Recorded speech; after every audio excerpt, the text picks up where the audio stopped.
Well, an earthquake simulator is shaking things up this morning at a Museum of Science and Curiosity in Sacramento this morning.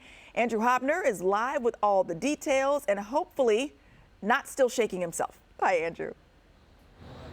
Good morning, guys. Yes, not quite shaking yet, but we will be soon. I'm here in the earthquake simulator with Jose Lar, the earthquake program manager. And Jose, you know, one of the coolest things about this is not only the interactive science portion of this, but I feel like a lot of people, when you experience your first earthquake, we were just talking about my first was Ridgecrest in 2019, you're kind of at a loss. Like, what do I do in this scenario? Something like this helps people get over that initial shock. How can it help them when they actually end up in a situation where an earthquake may come? Yeah, you know, we do see with the social science that people have a tendency to not react in the way that we advise them to, right? Drop, cover, and hold on. The first earthquake is usually a novelty to a certain extent. So we want to make sure we get people out here, experience what the shaking would feel like, that intensity, and learn that the reason why you should immediately drop, cover, and hold on.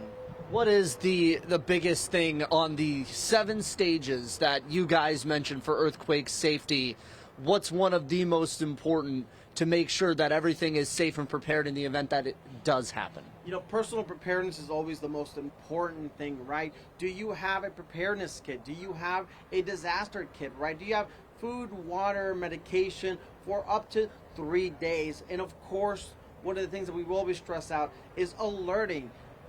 Download the MyShake app, get critical life savings seconds worth of alert. All right, so with that said, we're going to give this a shot once more to show you all what this looks like, hands down. Oh boy. I got my cover and hold on. So like I've told you guys, or at least alluded to, my first earthquake that I was a part of was 2019 Ridgecrest. I was at Disneyland while it was going on, and oh my gosh! let's just say, guys, this is a little bit more intense than a little bit of a roll at California Adventure. But you can really feel the shaking inside this, and is it what movie do we have on the Dynex here? What's this from? This is an internal developed video to really kind of give you that imagery of what could be happening while this type of shaking is occurring. It certainly adds to the feel as you go, but for a lot of people, it's going to be interesting if you come on. Mark, you good over there, buddy? We're in a 3.0 now. Mark's in like an 8.5, I think. Oh my gosh! Is it that, or do we hang out last night? Is that the kind of deal? Are you playing through?